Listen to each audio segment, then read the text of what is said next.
This lesson will be about savings and consumption in China by Daniela Sima. So let's first take a look at defining what savings and consumption means. Savings can be defined as an amount of something such as money, time, or another resource that is not used or spent. And consumption is the opposite of savings, where you do use that resource, which can be money or time. Now let's take a look at the historical developments.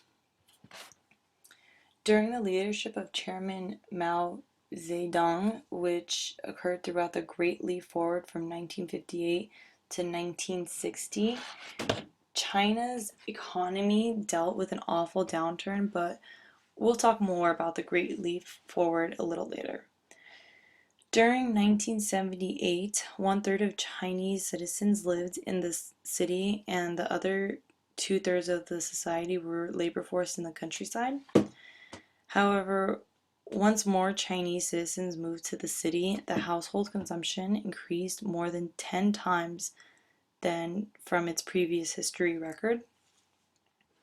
And by 1979, China's gross domestic product was about 10%. However, by 2007, their GDP fell from 14.2% to 9.6% in 2008, which is a 4.6% drop only within 1 year, and that did have an effect on China's economy. But by 2010, it increased to 10.4%, which is a 0.8% growth that was reached within 2 years. And it's interesting to me that within 1 year, it was a very large percentage dropped, 4.6 to be exact. And once they were trying to build it back up, though they only got not even close to 1%, but 0.8% within 2 years. And it just really caught my eye and was really interesting to me. So let's take a look at the facts now of savings and consumptions in China. The Great Leap Forward was a process that would improve agricultural production by relocating many people to the countryside and developing labor industrial methods. However, Mao Zedong's attempt was ineffective.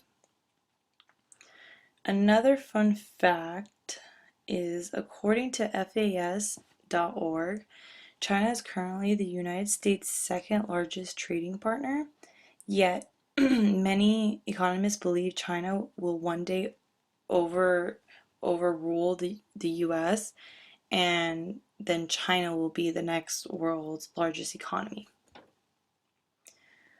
Also, majority of China's savings was from the profits of SOEs that was used by the government for domestic investments.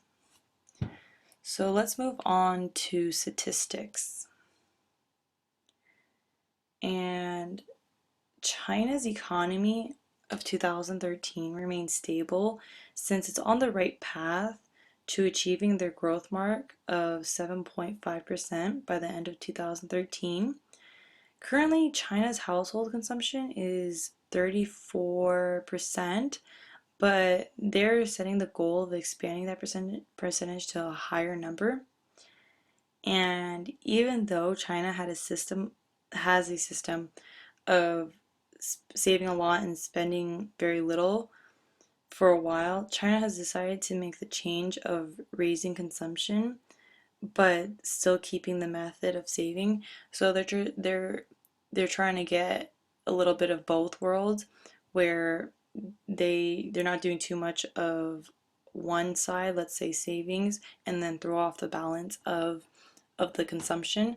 So they're trying a new method of kind of balancing everything out.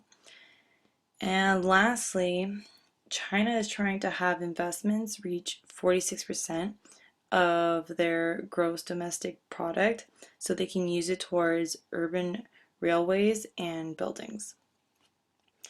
And these are the resources that I used to find all my information, and Thank you so much for watching my presentation. Thank you.